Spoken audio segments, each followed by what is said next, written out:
This video is brought to you by Patreon.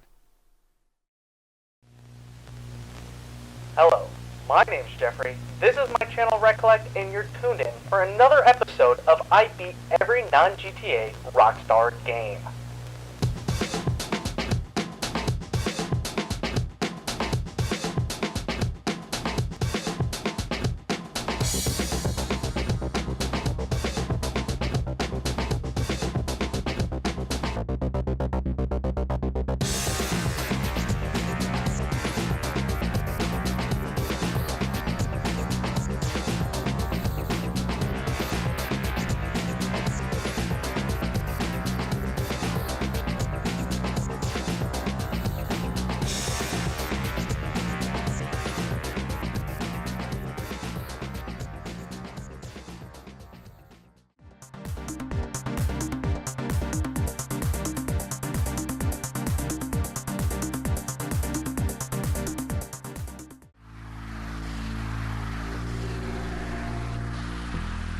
Now time for a bit of a divisive title. In 2007, nearly 4 years after the initial Manhunt was released, we were given a sequel. Well, sort of. Really only in name. But before we dive deep on how this compares to the first title, let me first catch you up on the game's history. Manhunt 2 was primarily developed by the Rockstar London studio and is available on PS2, PSP, Wii, and PC. The PS2, PSP, and Wii versions released together, with Rockstar London being responsible for the PS2 and PC, Rockstar Leeds responsible for the PSP, and Rockstar Toronto responsible for the Wii. Similar to the previously discussed studios, this is the first and only original game Rockstar London is responsible for. They've worked on other well-known titles, but not as the lead, like with Manhunt 2. Even though I own the PS2 version, I decided to go with the PC edition for several reasons. As many know, Manhunt 2 is a very controversial game. Its excessive gore led to all sorts of censoring and controversy, which we'll touch on later.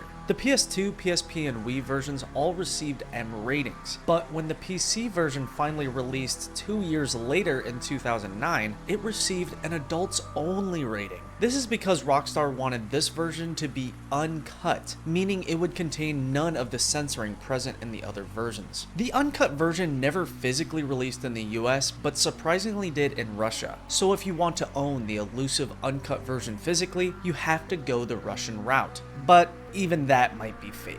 The Uncut Edition did release digitally in the US via Amazon for a bit and through the gaming website Direct to Drive. That was until 2011 when Direct to Drive was acquired by Gamefly, who upon taking over removed all adults only games off the platform. With the Amazon version also becoming unavailable, this caused the Uncut Manhunt 2 to be lost media for quite a while, until in 2022 when someone finally uploaded the version to archive.org. So in order to stick true to what I said in the beginning of the series with how I will always play the most complete version of each game, I had to go with the PC. Now technically I have played this game before on the Wii actually. I remember renting it from Family Video, funny enough. To be honest, I did not get far at all though because it was a little too scary for a young Jeffrey. But fast forward to 2023, I was finally ready to tackle it head on. Going in, I was very excited to play because I was quite a fan of the first Manhunt title. Its unique, dark, and menacing vibe was something I hoped would continue here. So I started up the game's only mode, the story mode, chose the sane difficulty, and prepared for another, hopefully scary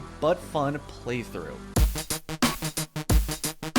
Like I said, Manhunt 2 was very controversial upon release, mostly for very dumb reasons which I'll go over quickly. To give you the Cliff Notes version, the game was set to release in July of 2007, but because of the BBFC and the ESRB having issues with the amount of gore present in the game, the release didn't come till nearly 4 months later where, in order to not be rated adults only, the game had to be censored. An adults only rating would have severely harmed the game's sales, so changes were made to receive an M rating instead. The list of different sensors is very long and varies depending on the version, but the biggest changes include the removal of some of the more intense kills, the removal of the scoring system, which rewarded points based on how gruesome the kills were, similar to the first game, the removal of certain innocent characters, the removal of several weapons, the removal of certain dialogue lines, and most notably a red filter applied to all executions in order to somewhat obscure the brutality. This filter varies depending on the version. Even the uncut PC version had a filter, but players quickly figured out how to remove it, which is what I did for my playthrough.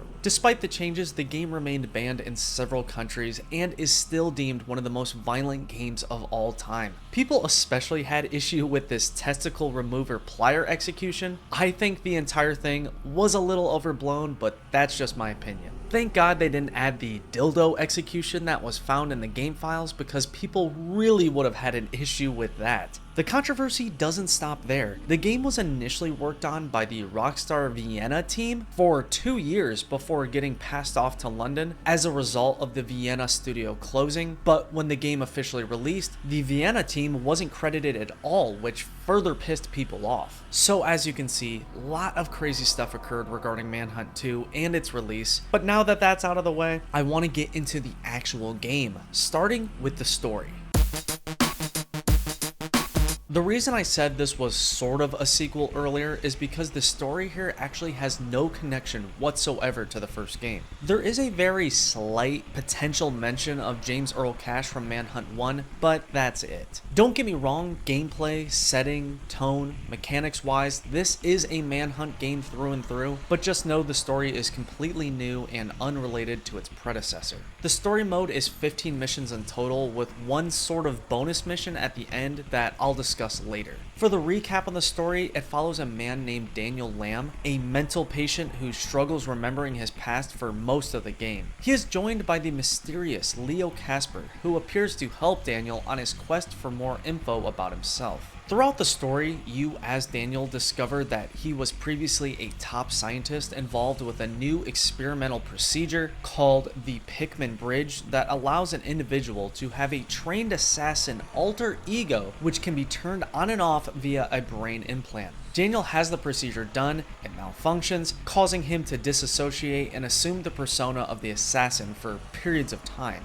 As you learn more and more, you discover that the guy you've been communicating with the entire time, Leo, is, surprise, surprise, just in your imagination. Once Daniel fully realizes that, he then makes it his goal to erase Leo from his subconscious in order to regain full control of his body. There's a lot more to the story that would take too long to go over, but what you need to know is even though you play alongside Leo, he's not real. All the missions where you play as Leo is actually you in the past committing the awful crimes yourself. Also in the story, you might want to know that at one point Leo takes over so much that you end up killing your own wife. Now, that all might be a tad confusing, but if you play the game yourself, it's pretty easy to follow, and you will see the split personality plot twist coming from a mile away. I think the premise of switching back and forth between personas, with Daniel's missions being more stealthy and Leo's being more run and gun, is well done and clever. I was genuinely interested in how the events played out, but I think I enjoyed the snuff film storyline in the first game a little better, but this was also very entertaining and engaging.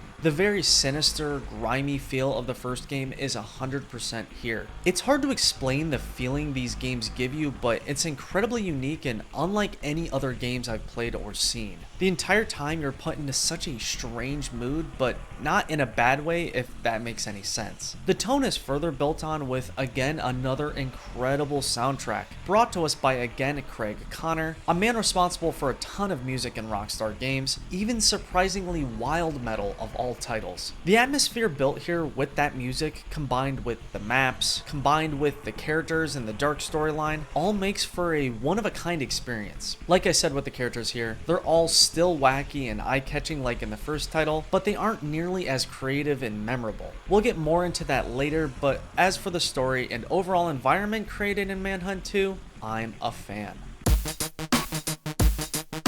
When it comes to the gameplay in Manhunt 2, don't expect any wheel reinvention. Instead, you get more of that slower paced, stealth focused gameplay requiring you to creep around, hop from shadow to shadow, taking out enemies one by one. It's really a good time. Many elements do return from the first game, like painkillers being used for health, noise being a main factor with the stealth, with the surface you're walking on potentially alerting nearby enemies. Fun fact, that cool noise detection USB headset feature from the first game returns, but only on the PS2 version. Something new with the sound here is the addition of several loud noise sources designed to mask your sound. Jumping in between those added an interesting new element to the stealth. And also there's again the 3 levels of executions, white, yellow, and red, which each indicate the level of brutality. Those choices again impact the score you receive at the end of each mission. Similar to the first game, I didn't care about those too much, I just did what I needed to do to pass the mission. I wasn't really aiming for any style.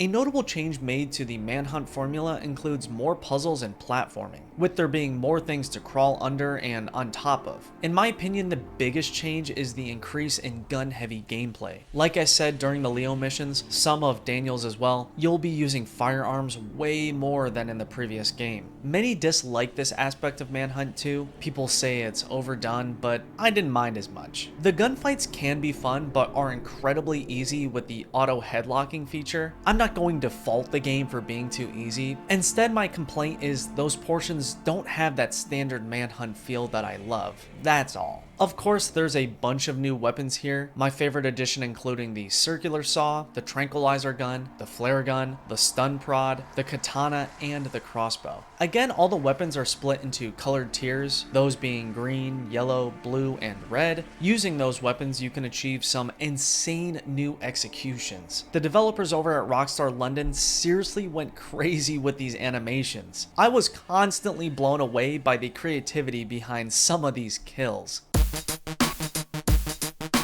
With this being a sequel, you know they had to add some new features, new mechanics, and here's what I noticed while playing. First big new mechanic is the option to perform environmental executions. Depending on where you stand, you can trigger a new type of execution that incorporates the nearby surroundings. I didn't do these too much, but appreciate their inclusion. Aerial executions were also added. They're nothing too crazy, but a fun little move to pull off whenever possible. When it comes to the shadow hopping mechanic, it's been expanded upon here in several ways. First, you now have the ability to smash lights in order to create your own shadows to hide in. Again, didn't do much of that, but neat little feature. Also, now when you're within a shadow, hiding from an enemy, you can't just stand still like in the first game. In the PC and Wii versions, while standing still, you have to play a little mini game of sorts, where you keep your cursor within a moving, shrinking circle, which simulates you holding your breath. This addition I like quite a bit because it felt like before it was just a little too easy standing in a still obviously visible shadow. Another new mechanic exclusive to the PC and Wii versions is this new QuickTime event-esque feature where during executions you have to move your mouse in certain directions in order to simulate the kill. This is cool in concept, but a major momentum halter, and I regret not disabling it. I thought it was required, but later discovered it can be turned off in the menu.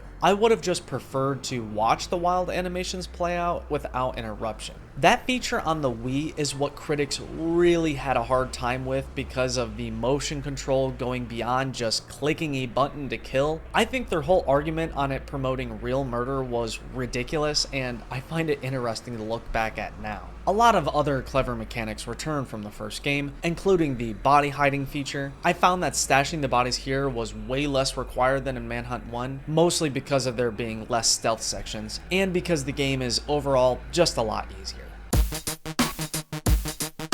Again, I'm going to repeat that I'm not going to fault this game for being too easy. I just want to make it clear that this was a cakewalk compared to many of the previous games. This is similar to Max Payne 2 in the way that the PC version is just going to be easy because most PC ports are the easiest versions. That's just how it goes normally. I enjoy when games, especially cutscene heavy, story-driven games like this, feel more like a playable movie over a sweat fest where you have to be 100% on your game to pass pass every mission. The very well designed maps and easy to follow objectives made for a pleasant playthrough that never had me lost on what to do. The controls were airtight, the camera was rock solid, really no complaints on the technical end. Like I said, with the stronger emphasis on guns, some missions are made super easy once you get your hands on a firearm. I found myself headshotting so many enemies that it felt almost unfair. Many weapons like the crossbow especially were maybe a little overpowered. My god, the sheer amount of people I killed with that thing, and at the speed at which I did, was crazy. Similar to the first game, they intentionally made hand-to-hand combat difficult to force you to play stealthy, but it's not nearly as required as in Manhunt 1. Here, using just your fists is a feasible option. Even if you're not using the easy guns, most blue and red melee weapons will also easily get the job done. Plus, there's a ton of ammo scattered around, plenty of painkillers to use on an already pretty beefy health bar, a ton of checkpoints that when returned to reset health. It's just overall a very generous game, which I don't mean in a bad way. Similar to my previous strategies, if the game was getting a little grindy and there was seemingly endless enemies, I would just sprint past them onto the next checkpoint. If I knew ahead of time how easy this game would have been, I maybe would have chose the insane difficulty, but you know, it's nice beating a Rockstar game in less than 10 hours sometimes. When it comes to what I dislike about Manhunt 2, I really only have two complaints. First, where are all the cool enemies? Manhunt 1 was full of well-designed, unique, and memorable enemies. Here, most of the guys you fight against are generic-looking thugs. What I was really looking forward to was more of those animal-themed mini-bosses like the monkeys, the white rabbit, or Pigsy, but nope. The White Rabbit does make a cameo, hanging from a rope, dead in the mission Broadcast Interrupted, which is appreciated fan service. Okay, so there are several technically animal-themed goons in the mission's Sexual Deviants. There's a unicorn, cat, horse, and new pig. I do have to give credit where credit is due. The design of those guys and the rest of the pervs were really good. The piss funnel guy especially. I love the over-the-top look, but overall they just don't have the same feeling as the previous villains, in my opinion. It sucks because looking into the cut content for the game, there were some really interesting looking designs. Even some from the first Manhunt that could have been brought here, but sadly you'll be mostly fighting boring soldiers and basic thugs. When talking cut content, I have to quickly mention the early idea of having Daniel communicate with a puppet named Frisbee instead of Leo. That would have been a tad goofy, but potentially really creepy. Another minor complaint related to the thugs is they sadly removed the feature where when you pick up a thug's decapitated head, it matches when it's on your belt. I loved that little detail in the first game, and I'm sad to see it changed here. Lastly, my second big issue with Manhunt 2 has to do with the story. Many have said this, and I have to agree, that what makes you feel a little disconnected from the story is you don't really understand Daniel's motives for the brutal killings till late in the game. In Manhunt 1, James Cash was fighting for his life. Here, you as the player and Daniel are both confused on why you're doing what you're doing, and it makes it hard to sympathize with him. The game tries to make you side with him, but it all falls a tad flat for me. Not a major problem, just a little gripe I have. To wrap up my coverage on Manhunt 2, I'd like to go over some of my favorite mission moments, design choices, and overall little details I enjoyed throughout my time playing, starting with some story highlights. Throughout the story, there are so many awesome locations, each feeling very diverse and full of atmosphere. My favorite locales included the beginning haunted house, complete with a couple of jump scares, the uneasy feeling perv club that has some of the creepiest music I've heard in a game,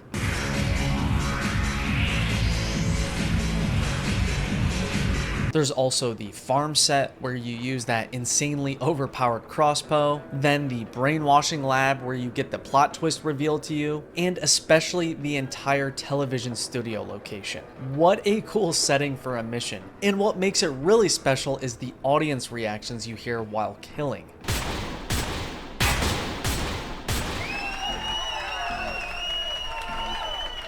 My favorite part of the game has to be the final mission, which takes place entirely in a graveyard. You have to fight against the ghost of the people you wronged in the past. You also have to make your way through enemy-filled catacombs, and the mission finishes with this goofy sequence where you need to carry your dead wife's body to a grave as sort of a metaphor for you forgiving yourself for killing her. The whole thing is really strange, but I love it. The entire time while playing, I was getting very strong Max Payne vibes. The bonus mission, if you can call it that I mentioned earlier takes place after that mission and is only unlocked if you got at least a 3 out of 5 style score on each level. Depending on the version you play, the mission might just be playable after Personality Clash, the final level, but its unlock is not dependent on how many civilians you kill in the story. That is a common misconception. During the bonus release therapy, you instead play as Leo and have to kill the Daniel part of your brain instead of killing the Leo part like in the original finale. I didn't play release therapy, but I think it's awesome it exists for the extra evil players. For the little details I got a kick out of, I love the Western Show trailer Easter egg in the TV studio for the fake program 5 past high noon. I bet more effort went into that than you'd expect. I thought it was neat how the developers threw in a cheat code fun mode for the PC version, which replaces the weapons, gore, and sound effects with a bunch of ridiculous alternatives as sort of an FU to the critics. And lastly, I got a kick out of whenever Daniel would use a severed head for a task. First, to fake out a guard, and second, as a way to pass an eye scanner. That is the kind of weird writing I love in Rockstar games. And if you're wondering if this game contains that signature Rockstar feel that I'm always talking about, I mean, it's pretty obvious. Just look at it. Not only was I reminded of many of the previous Rockstar games I've played for this challenge, but I also couldn't help but notice the numerous GTA connections as well. This game, as well as the first, is confirmed in the same universe as GTA, so it's no surprise. If you need any proof that this checks the traditional Rockstar feel box, take a look at this part in the mission's safe house. I think it speaks for itself. Overall, I think Manhunt 2 is a solid-ass Rockstar title. There are several memorable missions, some really clever ideas, and some legitimately fun gameplay moments. A lot of people give this game crap compared to the first because they think it isn't as innovative, it doesn't have as clever of a story, and is overly dark and gory, which I don't agree with any of that. In my opinion, this game is nearly as good as the first. I loved the added mechanics, the story was very entertaining, and the dark themes and gore were all well done and satisfying. I think it's super safe to say with how much controversy this game stirred up, it's very unlikely we'll receive a third game, especially these days, but I can hope. For Manhunt 2's difficulty rating, I give it only a 3 out of 10. Playing on the same difficulty was a walk in the park, especially compared to the first game. Plus, with there being a lot of gun-centric gameplay, which includes a auto-lock headshot mechanic, I really didn't struggle much at all. For the fun factor rating, I give it a 7 out of 10. Not the most fun game I've played, but I had a really good time with it. The game is overall very polished, at times very unique, and on top of all that, has an engaging story. So definitely consider me a fan of not only the first game, but also of its underrated sequel. With this 24th game now in the books, the running game completion time total increases to 363 hours. Catch you on the next episode.